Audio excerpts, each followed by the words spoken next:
along without him and shuffles through papers. Like another 36 reported cases, all at various intervals.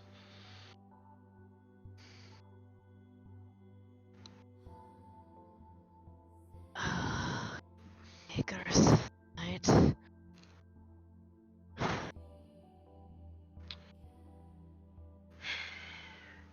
What have we tried? Did we separate them out? I forget what we've even tried. We've tried isolating them. We've tried going over them with every alchemical reagent we could find. We've called in healers from the nearby cities, and none of their magic seemed to be doing anything for them.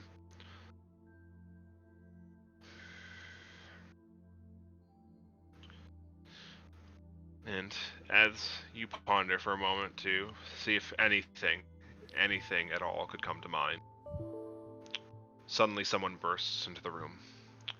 A gnomish man with wild, frayed hair, breathing heavily, before raising a fistful of papers clutched in his hands.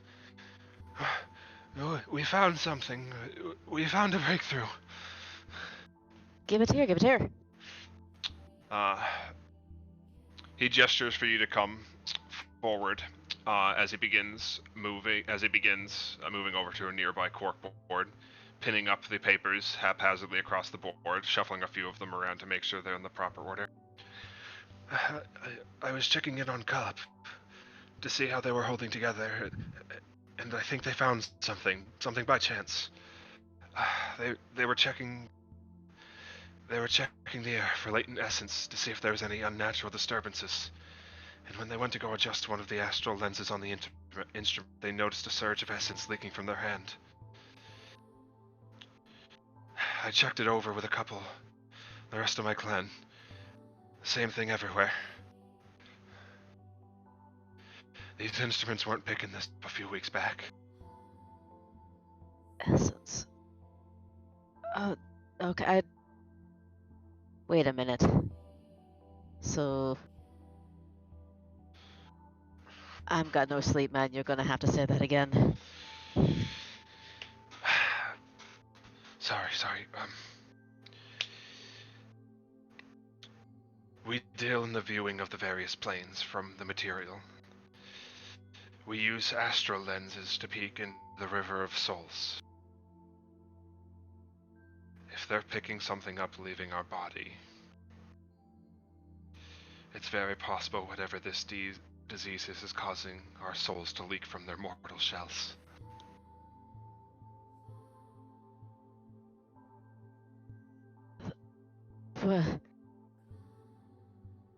So this is not a disease, but a curse. Or something. It spreads a hell of a lot faster than any curse I've ever heard of. Well, alright. So you can see it leaking. Where can you see it leaking to?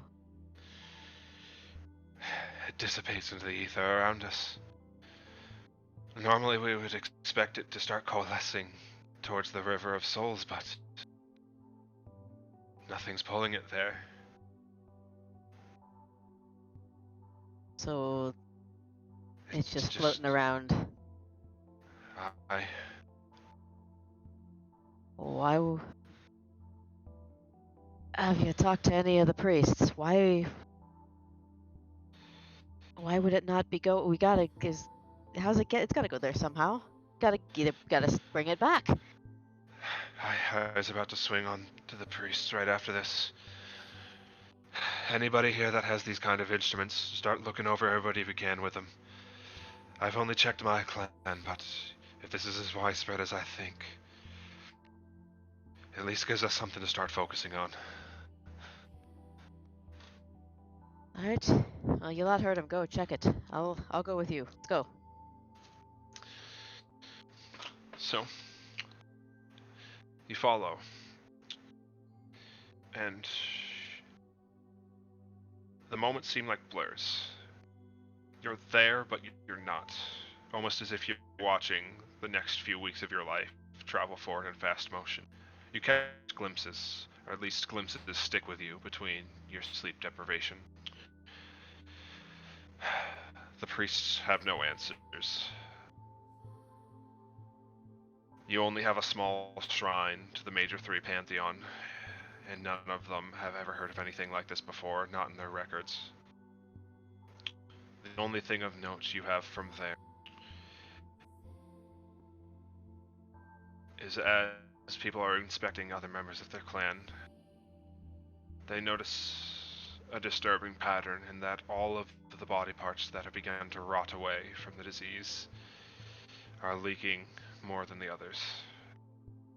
This disease, this curse, is causing cracks, holes to appear in the flesh, and let leak the essence within it out. Your mortal forms are failing, and nobody has any idea why.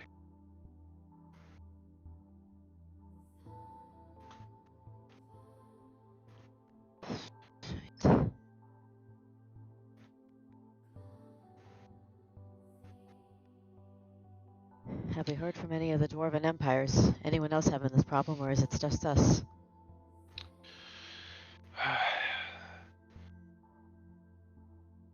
The dwarves have started holding.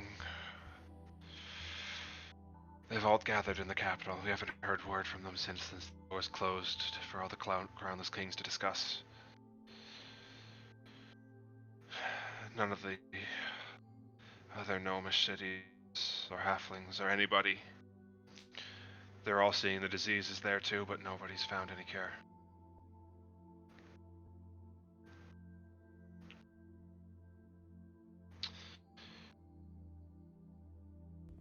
Next few days, people spend idly going over notes for the 1000th time. Their brains coming up with solutions that they know will never work. And eventually people start giving up.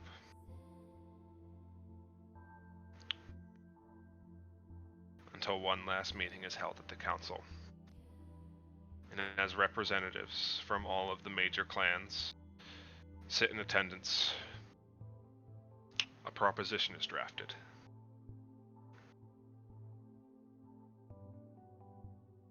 If the problem lies in your mortal forms,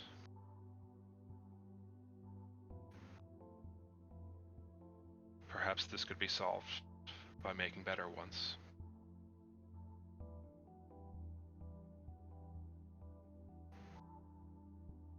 And your consciousness drifts away again, lingering on that thought.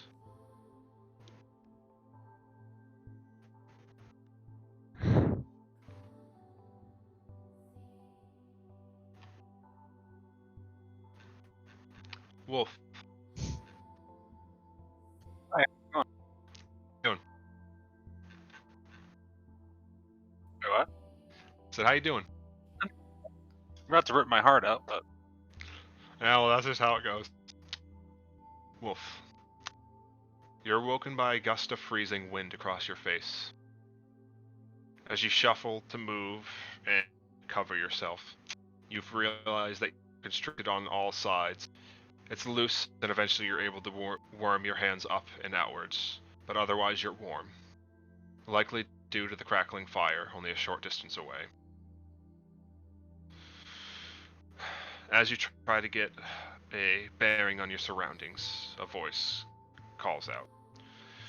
Looks like our corpse is awake. Ah, that is good. How are you feeling, stranger? You sit inside a shallow cave with a series of pelts hung across the entrance to trap in the warmth and keep most of the freezing winds at bay. You look over to the source of the two voices, and you feel a sense of shock as a revelation dawns upon you. Their voice had been previously obscured by the howling winds of the storm last time you heard them, but now in their clarity, you hear the resemblance as your eyes cross the face of Knight Captain Drake. He sits by the fire, donning his armor, and next to him sits a man of Simple tastes. He smiles at you brightly, and through the flickering flames you can see his sharp, elongated canines as he moves up and moves forward to crouch down next to you and check up on your health. How are you feeling? Wolf's gonna wince a bit at his touch, and then shake his head a little bit as his senses come back to him a little bit, and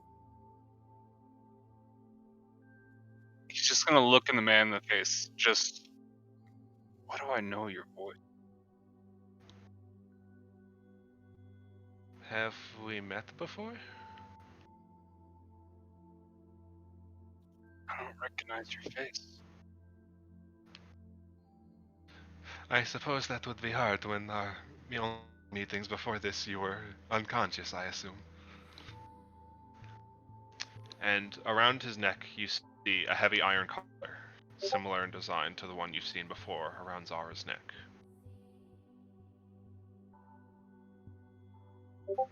What is your name?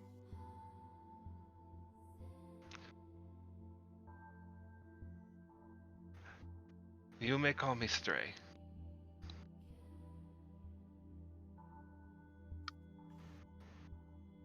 And Wolf's gonna give a nod at that and look to the other man in the cave.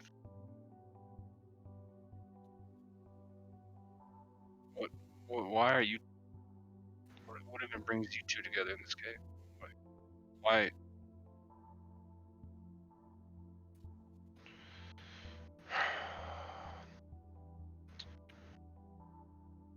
We're here to hunt the beast that stalks these lands.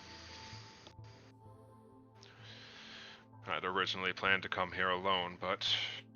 And he nods his head at the man tending to you. He is very adamant about sticking together.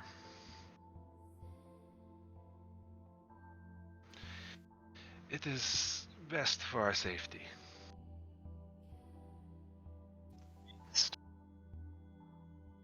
Sorry, what was that you cut out? The beast? With more of a puzzle. Yes. As you ask the question, you feel a tinge, a slight pain, and thoughts come running back to you. You had come here to hunt something, some creature. A beast of unmatched strength and endurance. A challenge worthy of your skill.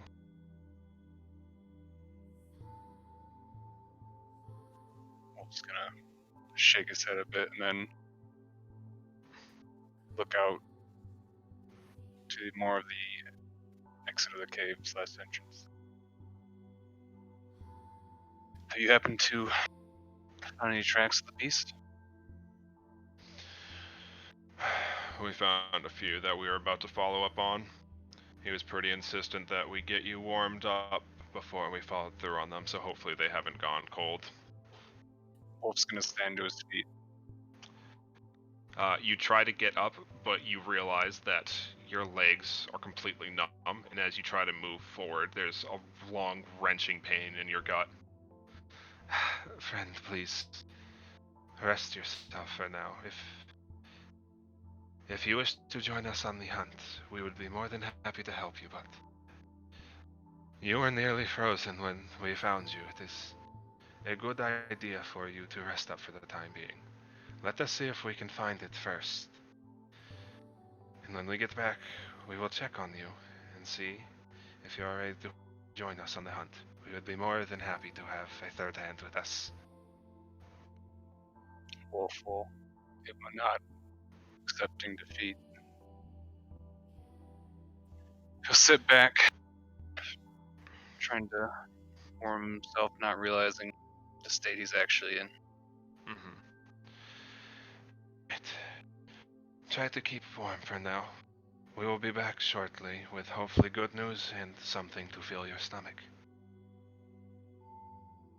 And he nods at you before grabbing a scabbard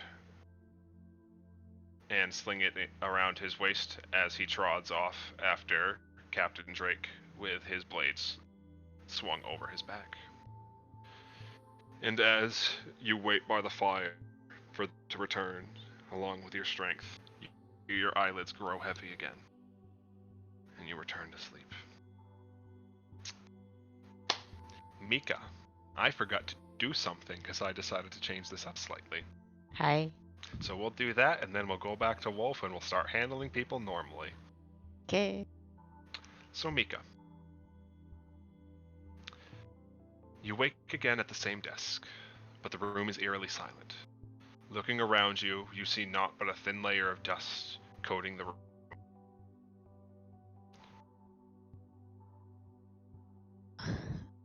Asleep. Where'd everybody go this time?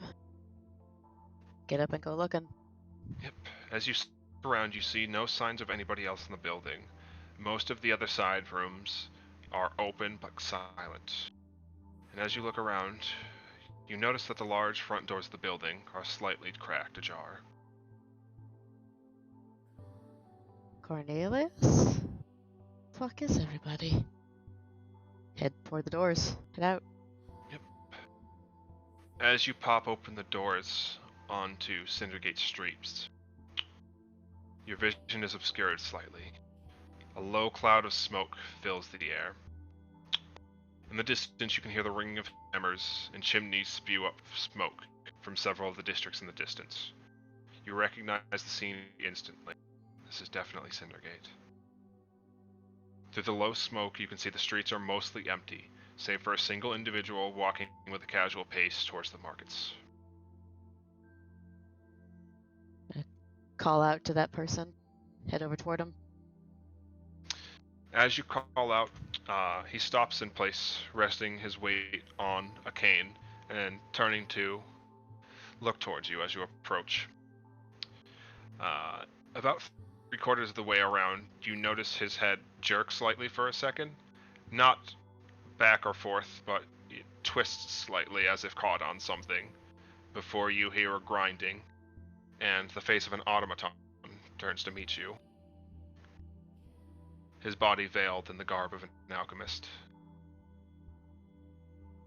Its mechanical eyes search over your form for a moment before the sensors on its mouth light up. Where's your shell? You must be sick. Allow me to help. Matt, how are you What? doing that? I know how he's doing Raw it. It's talent. amazing. Are you like?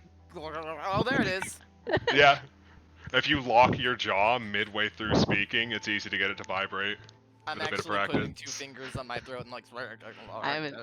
Oh, I'm in that awe. hurts. Stop. Ow. This is amazing.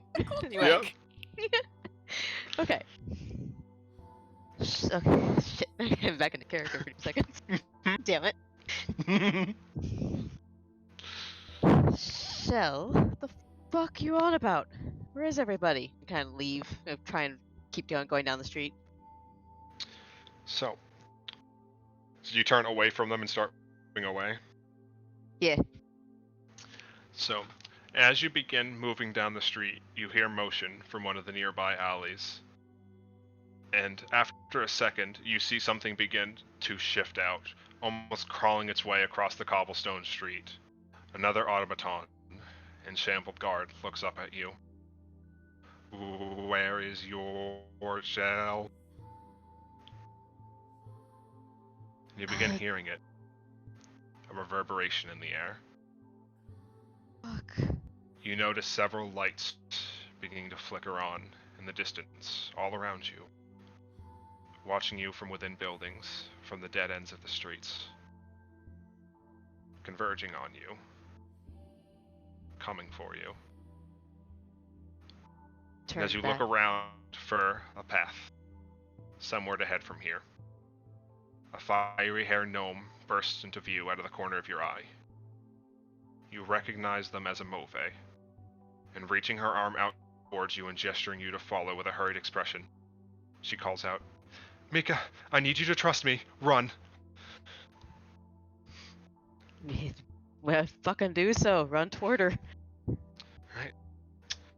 She quickly grabs you by the wrist and pulls you along behind her as you hear more and more of the automatons begin converging on you. And after a moment, she pulls you into the back alley between one of the districts and begins hurriedly fiddling with a grate, prying open the various pieces, holding it in place before gesturing for you inside and pulling it tightly behind you. You both move to the back and around the corner out of sight as you hear the creatures scuttling and searching around outside, looking for you. Some of the scuttling dies back. Because It doesn't. doesn't. They have all the time in the world. Do you? And that's where Mika's story is going to end for a little bit. Why? Dark as shit. Because Why? it's funny. So Because I need you something to think on for a while. So thanks for that. So Mika is in the D&D version of Nier. Okay. Wolf. After your cozy little sleep, you're suddenly awoken by the impact of your back crashing into freezing waves. Your heavy armor begins to pull at you, downward deep into the churning sea, as you snap to your senses. What would you like to do?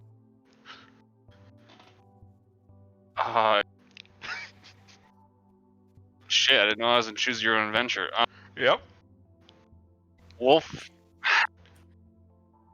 however way possible, is gonna try to swim up. Alright, give me an athletics check.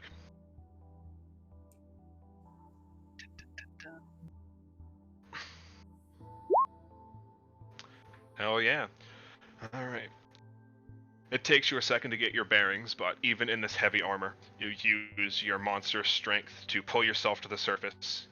You're tossed about in the waves for a moment, but you eventually manage to catch a brief moment of calm in the storm. And as you look around, you hear somebody call out, "Man overboard!" And looking towards the source of the noise, you see a familiar ship, the Nomad, Captain Hastings' galleon.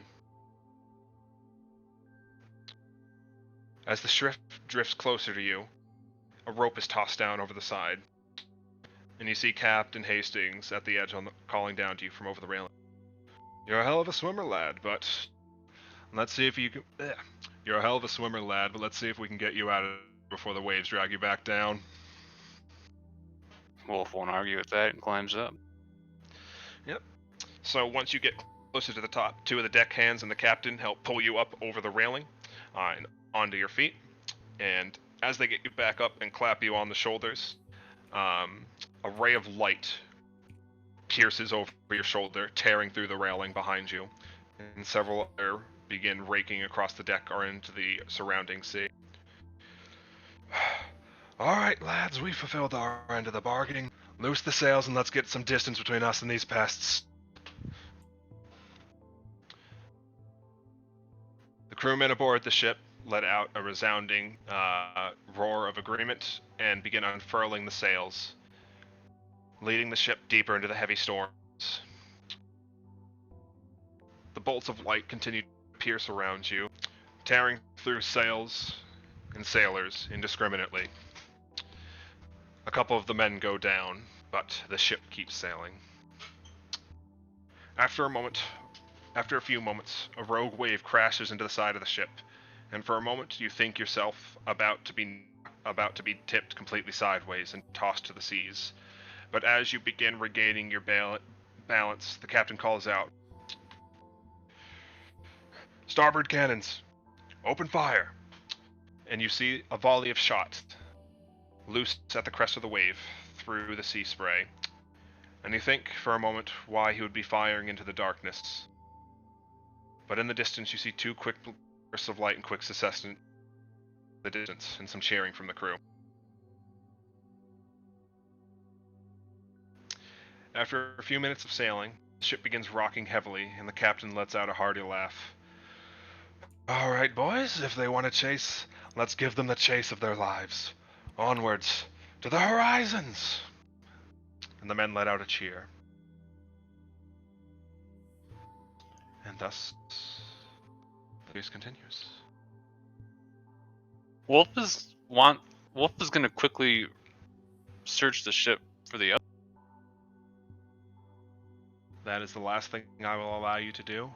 You do not see any of your other companions. Oh, what the fuck? Hey, Reese! Yeah.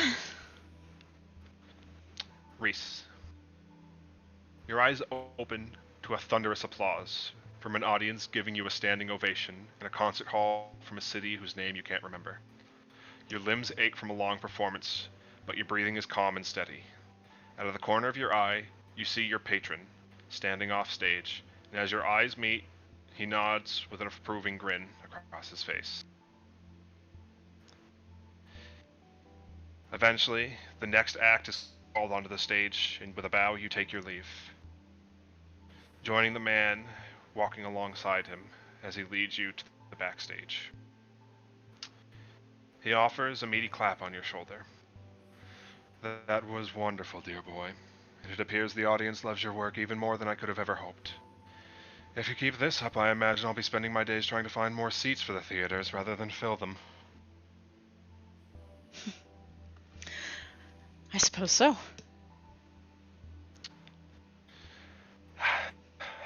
I know this is a lot to ask after your first major performance, so if you wish to sit it out for now, I won't blame you.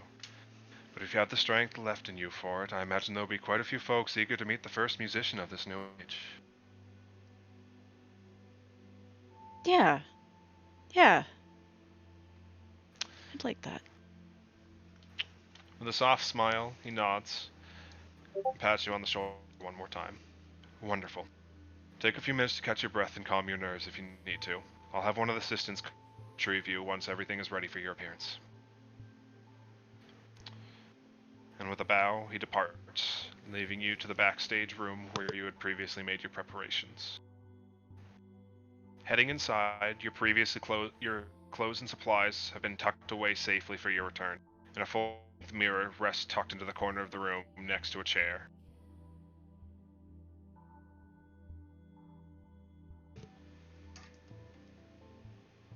Okay. I guess I'll get changed. Alright.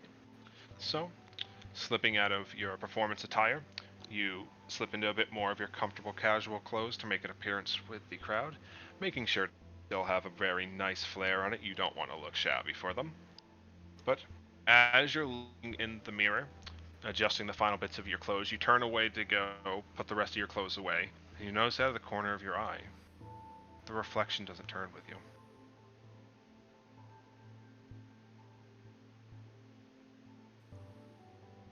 I look back to the mirror.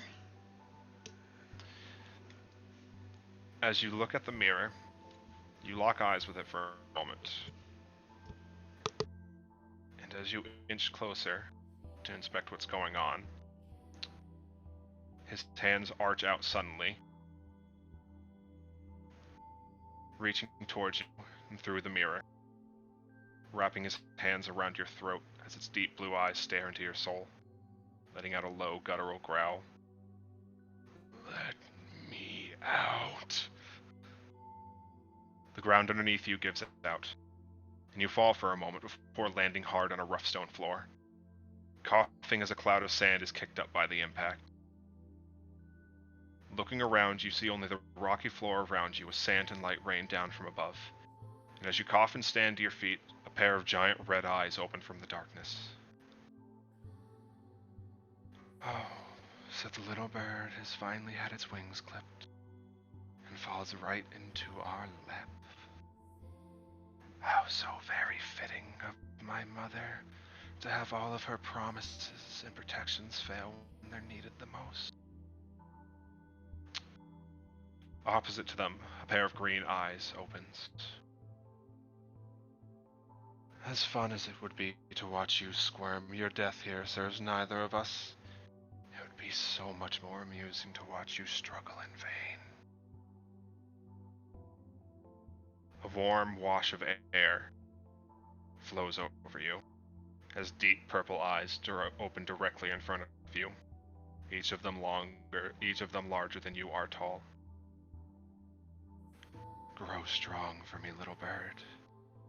If your next appearance disappoints me, I'll enjoy tearing off your wings myself. Now get out of my sight. A monstrous hand appears before you, its hand partially curled, and before you have time to make out what is happening in the darkness, one of its appendages lashes forward, striking you in the forehead with the talon, the size of your torso, ending your vision before you have a chance to speak with the monstrosity further. As you come to your senses, your head pounding and your ears ringing, a cold sinks into your bones, and you stumble to stay on your feet. You exhale and a cloud of breath fills your view as you glance around at the beautifully tiled floor around your feet.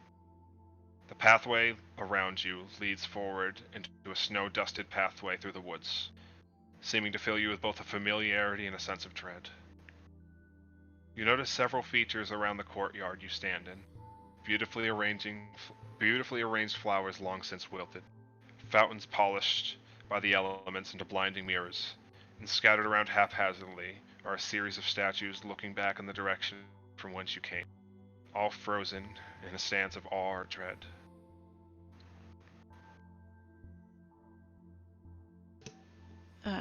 What do the statues look like? Are they people? Are they... They all appear to be humanoids of various size and stature.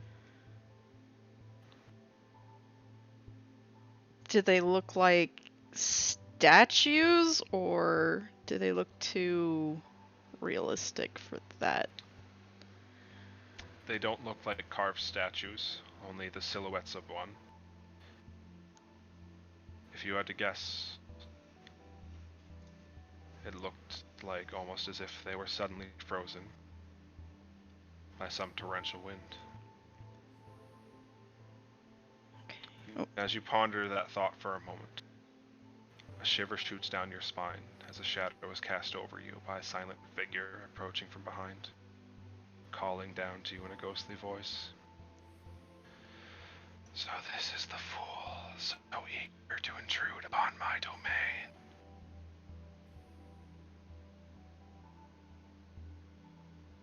So Reeps. Ha! We're all gonna be left dangling at the end of this. Hey, Hey.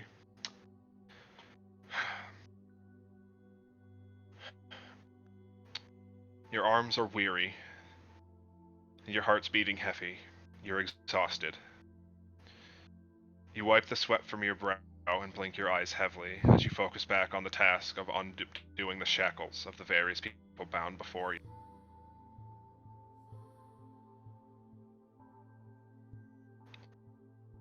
In the distance, you can hear the sounds of cracks smashing open the locks to some of the other cages.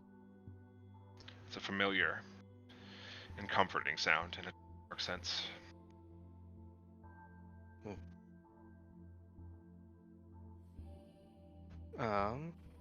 Reeves is just gonna quickly undo the manacles of whoever he's working on. This, hey, it'll be all right. We're gonna get you out of here. Thank you.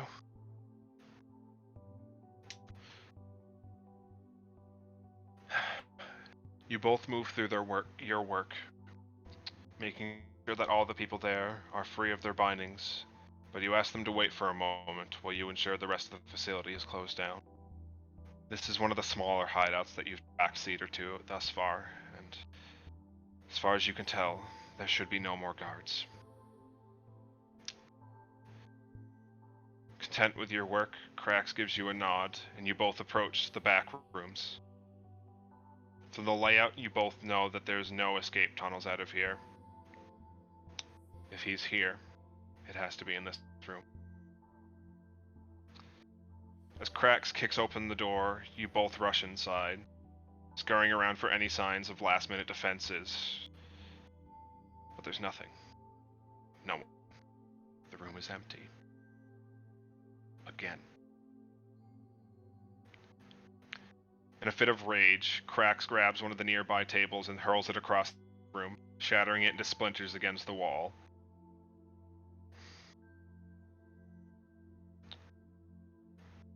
It's been a long journey. tedious one, an unforgiving one.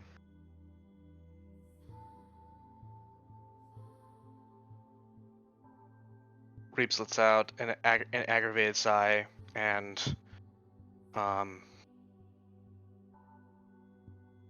while he doesn't have the raw strength of his companion, he's just like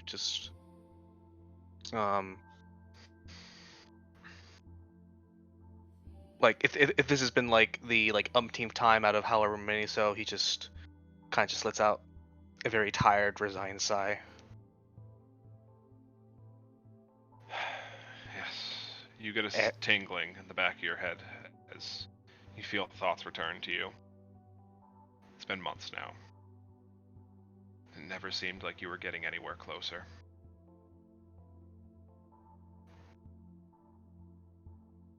Why is it like this every time?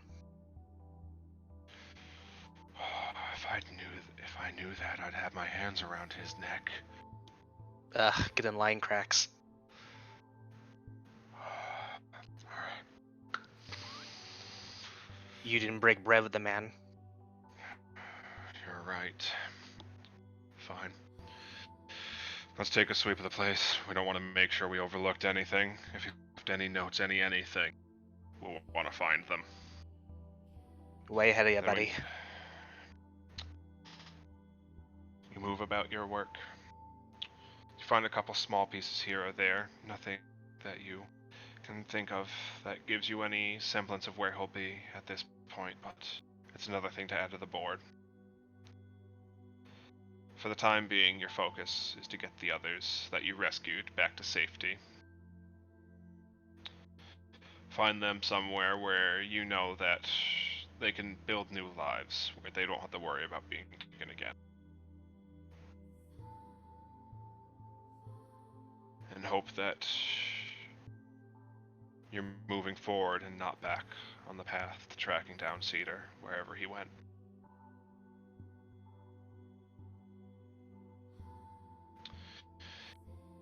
You laid down to bed that night, tired and angry.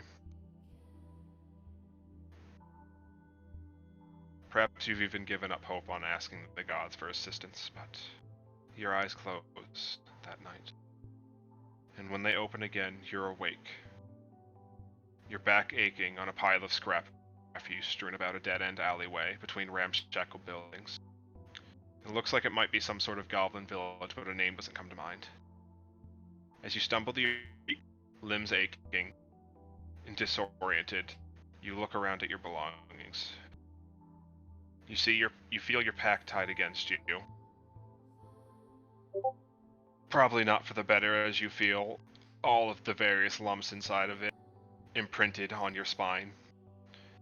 And looking around at your possessions, you can see that your crossbow is tied around your wrist, the bayonet still hewn off it from your last encounter.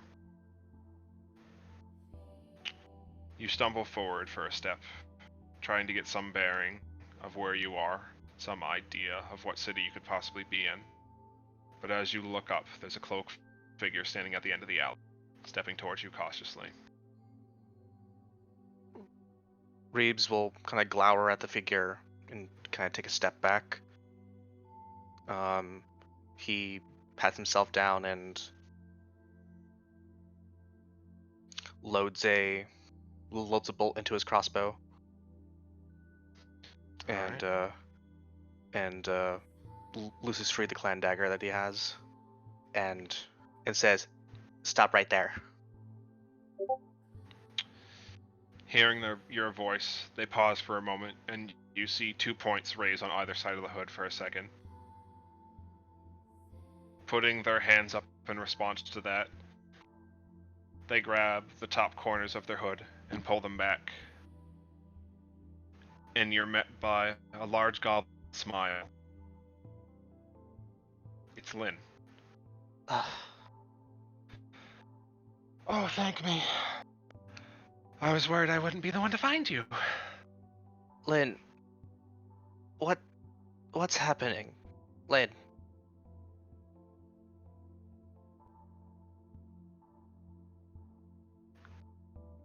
Well, As hard as it sounds, it's kind of simple, isn't it? And you see her mouth begin to form words, but they don't reach your ears.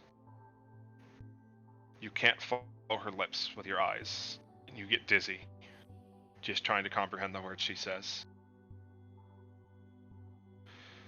Oh, damn it.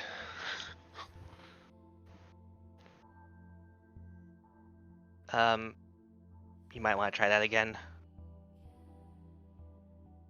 Oh, I thought she would have lifted it, but I guess the others didn't. That makes things complicated. Okay, we'll have to find another way to handle that. Let's figure that out while not standing here waiting to die. Where are we?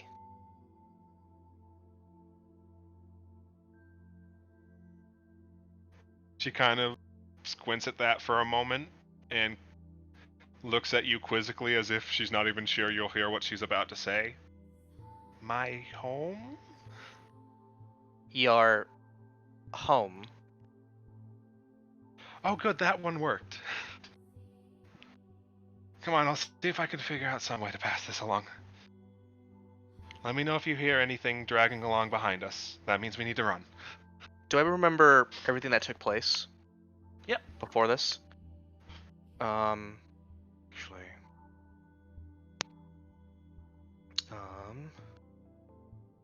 No, Reeves wouldn't have made the connections, so, um,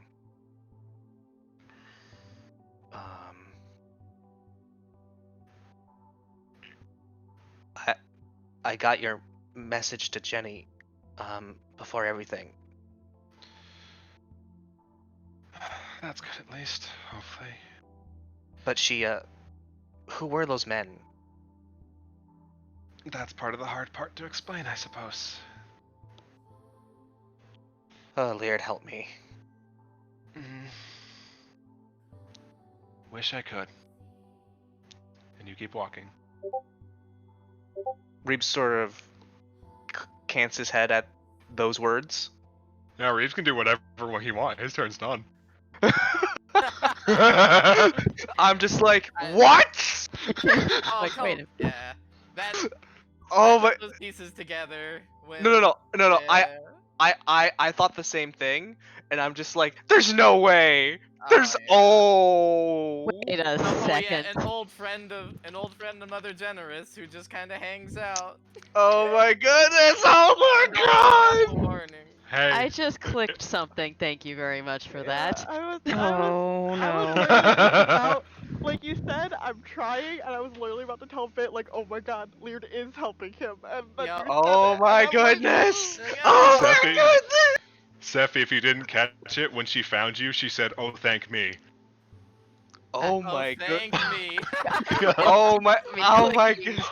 Oh my goodness! Oh my goodness! I hate everything about this. Fucking great. MMA question mark is who I think she might be. Maybe. Oh my goodness! Fuck. Ah! I have. Oh no! But I'm Oh gonna no! say- Reese has been flirting with a god. Hey, Mika, I want you to remember something important. Uh-huh. All of the second parts have been taking place in modern time. What? Okay. Have fun with that thought. Lana. Hi. Why you Hi, do Lana. this? What's poppin', Matt? Nothing much. Uh-huh. So, Lana, So, you feel yourself drifting back from idle thoughts as you make your way into the Shield Maiden Sanctuary in Faircrest, after another failed search elsewhere in the northeastern portions of the kingdom. Moving down the familiar path, you stop by the office in the top back room. And you recognize for a moment that this is where you first met Lady Rin, but you shake that out of your head and remember that that's wrong. This is Aelith's office. And as you head inside, that is confirmed as you see the Silver Dragonborn woman sitting behind her desk going over several reports. She looks up to you as you enter and puts the papers down to offer you her attention. Did you have any luck? A pull at the back of your mind tells you you did not. None this time, my lady. I'm sorry. There's nothing to be sorry about. And she taps her fingers across the desk in idle thought. You know that she has been providing you with any rumor she could these past few months about Master Shen. You'd been traveling all over the kingdom to try to track him down, but none of them have ever come up with anything other than the occasional demonic straggler or bandit trying to take advantage of you on the isolated roads, which they quickly learned was a problem.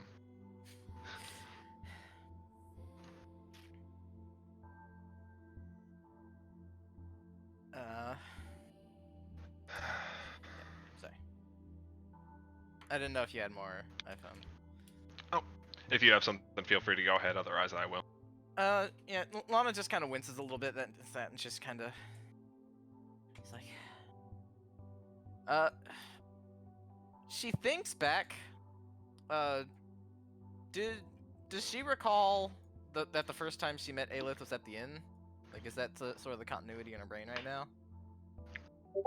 The first time you met Aelith was at that inn, yes. Yeah. It goes. Well, at least I'm not the same vulnerable traveler I was when you first came across me, so there's some good getting done on the road. That is good to hear. I've gotten a couple reports from some of my men that have come upon your afterwork, and I appreciate the assistance you've been giving us where you can. I was hoping to avoid any further involvement from the higher-ups to prevent them from meddling for their own ends, but seeing as all other trails have gone cold, I called in a few favors from my friend at Brescian Intelligence. I have them looking into his last known movements. If anybody's gonna have anything on them, it'll be them. Thank you. Ma'am, may I ask why you're putting so much into this for me? I mean, I don't... I appreciate it, of course, but just... I'm surprised.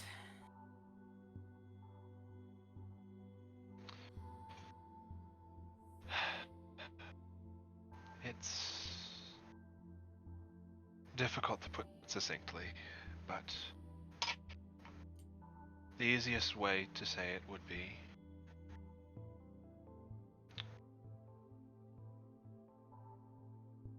perhaps I think people like you deserve some help from time to time when nobody else in the world will give it to them.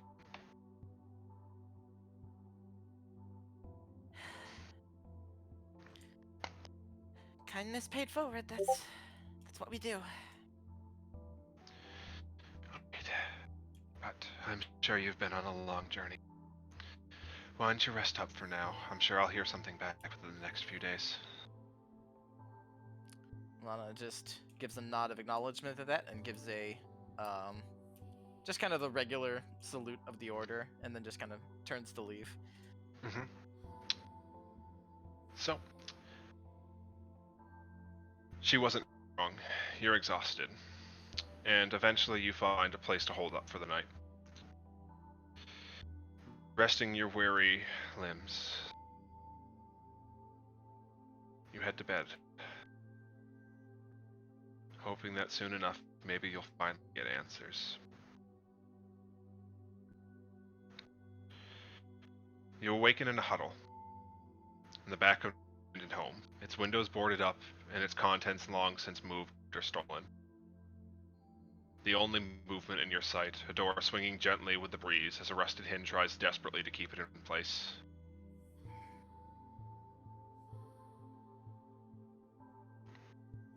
Where did you say she was? I think you cut out for just like a second.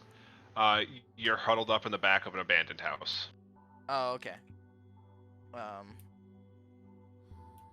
She just kind of slowly gets back to her feet, and then just kind of makes her way back over to the door and like tries to push it closed if it will go.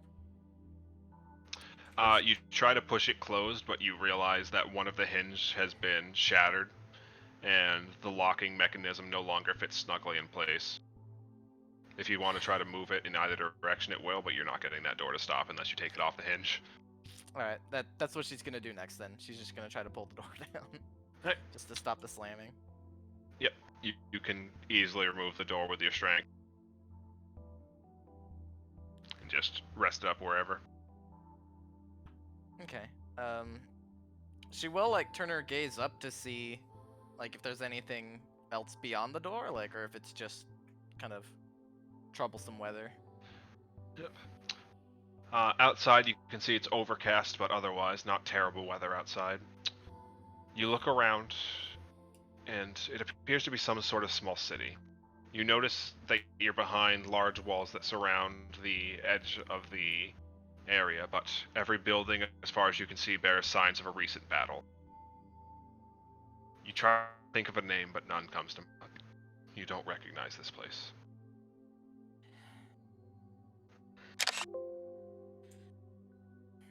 Are there other people around? You want to poke your head out and look? Yes. So, you poke your head out of the front door and look around for a bit, taking a few steps in either direction, scanning the nearby buildings rather. But you don't see any signs of movement for a moment until you hear a voice call out to you in the distance. Citizen, are you okay?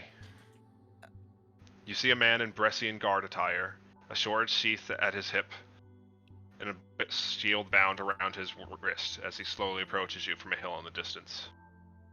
I'm here with a relief effort from Faircrest to evacuate any survivors. Do you need any medical attention?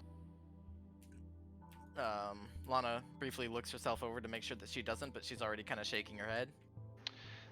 So as you shake your head, he tries to call out to you again, but you feel this sharp pain dig into the back of your mind. It's hard for you to see or hear. It's hard enough to even stand straight. And from a distance, you hear a voice call out to you again, but changed. A familiar gruff feminine voice. Aelith. Miss, is something the matter?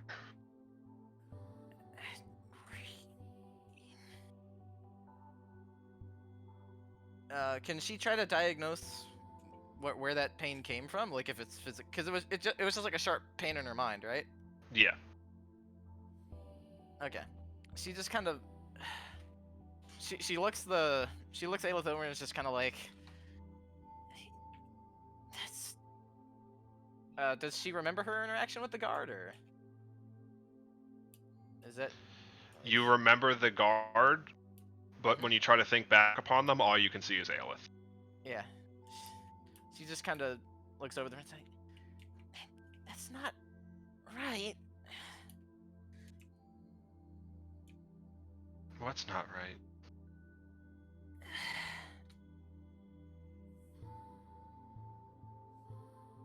And Lana's clearly struggling to come up with an answer for that, and just kind of will try to just get back to her feet and just.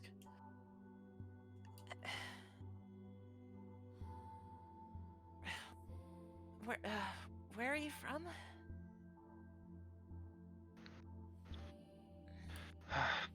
I'm from Faircrest.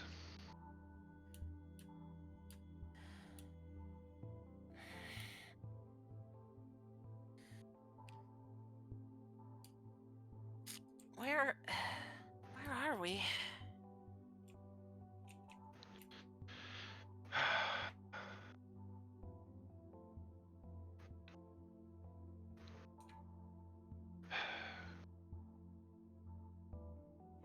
Sorry. Did you hurt your head? We're in a small town called Hope's Peak. We're a couple days out from the capital.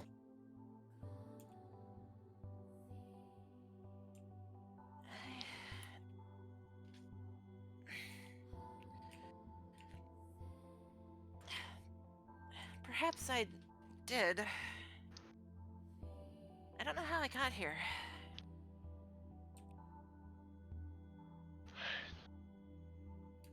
Maybe we can find somebody with the others that does know.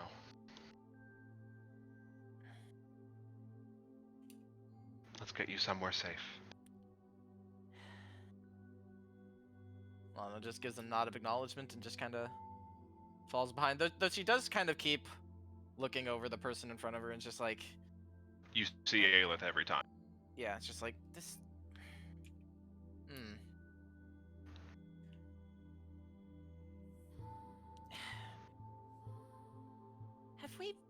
Have we met before? I'm trying to. I don't know what Lana does and doesn't remember. It's like, So, Lana remembers everything. okay, Other people forget. that changes her approach fairly dramatically. Alright. She goes, I actually need to look up the name of that town again.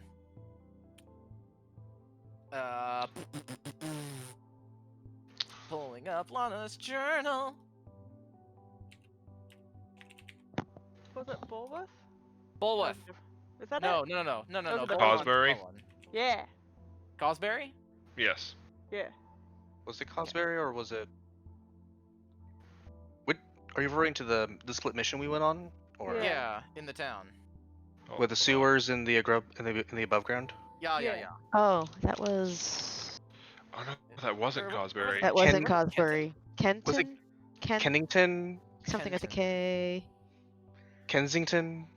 I have a fucking Because- world map. Why am I not just using that? Hang on. No, it's Kenton. I found it. Found it in Okay, the cool. journal. Kenton. Okay. Yeah, okay. Like, when we liberated Kenton, you were there, weren't you, Lady Eilith? Guard next to you stops in her tracks. And you see a mixture of confusion and concern cross her face. Her mouth struggling to find words for a moment before she turns to meet your gaze and asks, "How do you remember that?" And that's where it ends. Mm-hmm. Dun, dun, dun. Dun dun dun dun dun. So, Sam. Matt, I'm in a happy place. I'm so excited for this. I'm Not so anymore. excited for you to Oh, fuck come with on. Sam. Sure, Matt. Okay, hold on. Let me clean my Kill this paintbrush. man! Kill this man! Kill this man! Okay, I'm ready. Alright. I'm cold still. So, Tomas. Yeah. Your eyes open when Silkus prods you awake with the end of his staff, gesturing to the last of the caravans entering Oliva Alar. While I appreciate the view, it seems your worries were for naught. By my count, that is everybody that we departed from Caldesi with. Wait, Matt, who's poking at me? Silkus. He is the Cleric of Fate from the Heroes 7. Does Tomas know this? He is also the man that stitched your body back together. Fucking right. Tomas is gonna squint at him and just roll over grumpily.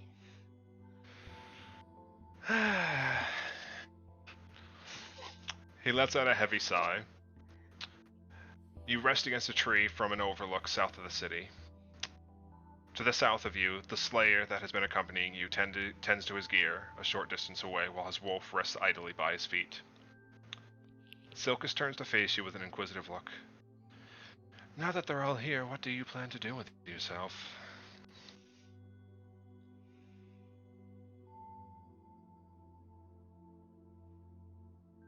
I don't know.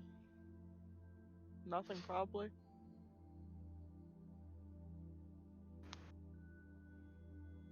And like turn his head to look at Silkus, be like, is there really even a point, anyways?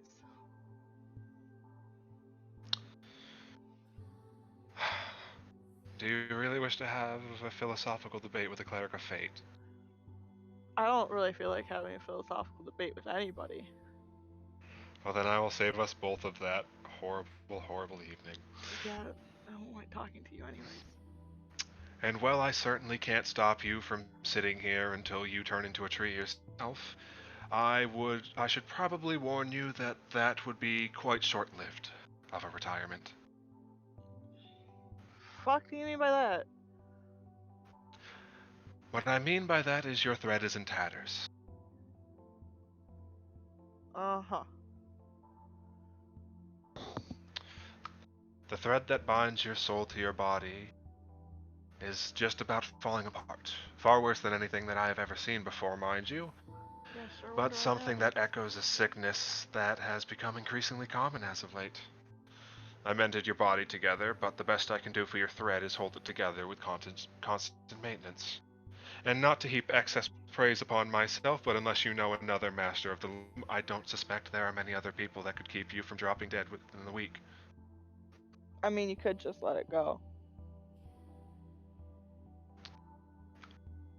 Oh, but you were so eager to keep fighting. Is that all that's left of you? A lot of good that fucking did. So yeah, that's fucking it. They're home. They're here. They're safe. It's whatever. So you're relinquished to die then?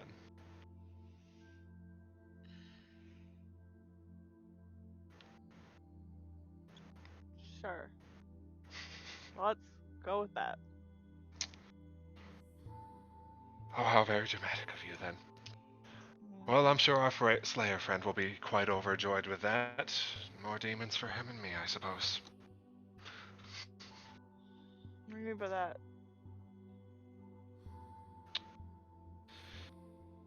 What I mean is, me and him still have much work to do making sure other incidents like the one that happened with your village do not occur again.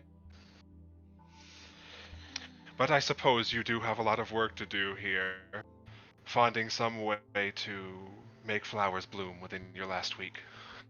Oh, go suck my dick.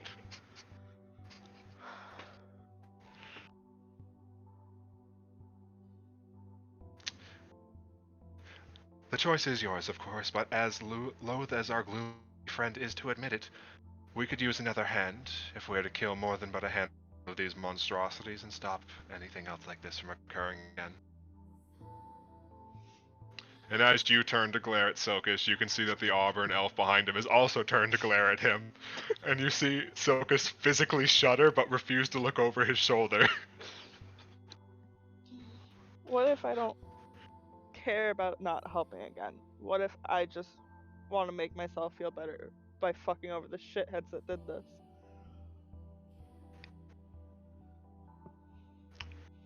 Then I look forward to seeing the very creative ways in which you fuck them over. Just gonna roll over again. He's like, I was good in art class. I'm not sure if that would be reassuring or threatening, but I'll take your word on it.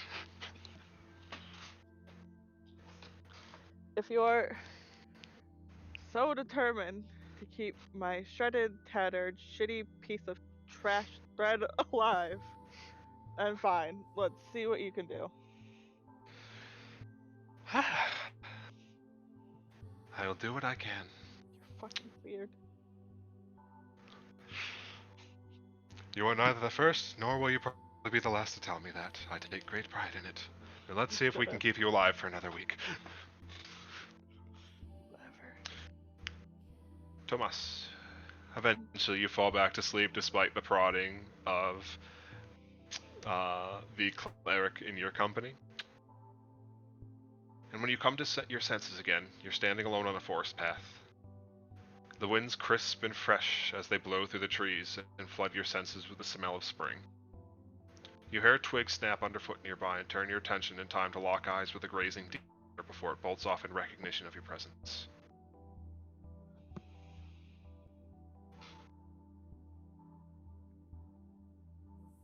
I'm sorry, I yawned and shivered at the same time and couldn't hear anything. You come to your senses on a forest path. The winds crisp and fresh as they blow through the trees and flood your senses with the smells of spring. You hear a twig snap underfoot nearby and turn your attention in time to lock eyes with a grazing deer before it bolts off in recognition of your presence. Tomas will just heave a heavy sigh. look at the past and be like, he has like memories of all the shit that happened, right? Or Kind no? of, but you're not getting any. Nothing's coming to mind about this. He'll step off the path and kind of walk parallel to it. Alright. So, you wander for a short time in parallel with it.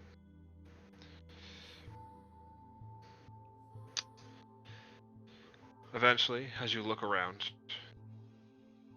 you come to a stop, getting a good sense of where you are. And as you do so, you hear a twig snap underfoot nearby. And turn your attention in time to lock eyes with a grazing deer before it bolts off in recognition of your presence. Fucking kidding me. Tomas is gonna pull out his bow and shoot after the deer. As you pull up, you hear somebody clearing their throat behind you. Tomas will spin around and glare at whoever it is with his bow and arrow pointed at them. An auburn elf stands opposite to you, glancing towards you with a mixture of disappointment and disdain. A large wolf sits next to him, perked up on his heels, and his tail visibly wagging slowly behind it. If you're quite done taking in the sights, I have places to be, and apparently it is now my job to escort lost children on top of my other responsibilities. I will show you the way back. Whether you keep pace with me or not is entirely up to you. I And recognize he begins him. walking opposite to you. Oh yeah, no, you recognize the shit out of him. God, fuck. Suck Oh my my. dick! Just follow.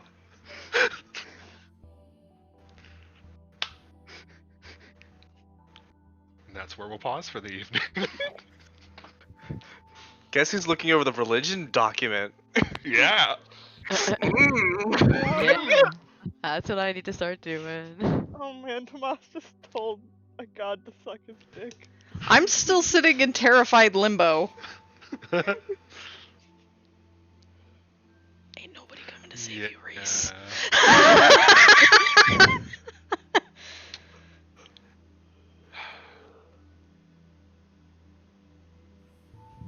So it was nice playing Reese. I'm glad he's dead. Yeah, I have a fun note for you, Fit. Oh no.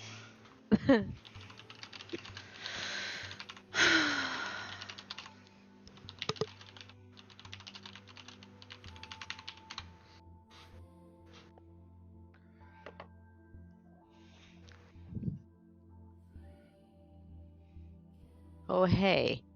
Hey, we learned some fun things tonight. We. Yeah. I want to go home. Oh shit. You Did- are home. Did Leard's clergy misgender them? Oh no, did they? Dude, You'll have to figure that bold the of you fuck to out, won't assume you? gods have gender. I mean, Oh.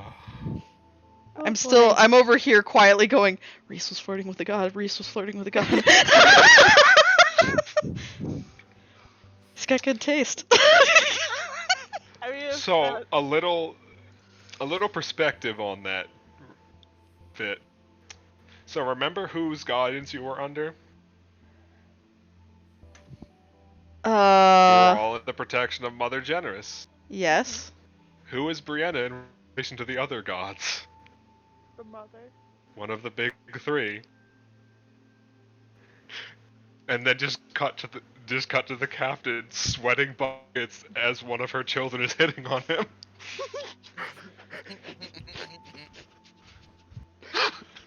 Oh no. Oh, I do. The mother goddess of life cock blocked you, Reese. That bitch. The captain knew? So, I think he's talking about Decandros. yeah. Still, Maybe. Am I? Oh god. God, who else did you flirt with? I mean, Nicandros and the captain. And a few other NPCs. Yeah, and a few other NPCs. But the captain is the one that picked up Wolf. That's fair. Oh no. Oh my. Oh yeah. So much shit has gone. What so is going wrong. on? And I don't know. I feel gaslit to high hell right now. Hey. Fucking wild. I have to go back to all this shit now and try and figure out what the fuck. I did record Okay. it. Speaking of which, I should stop. I started.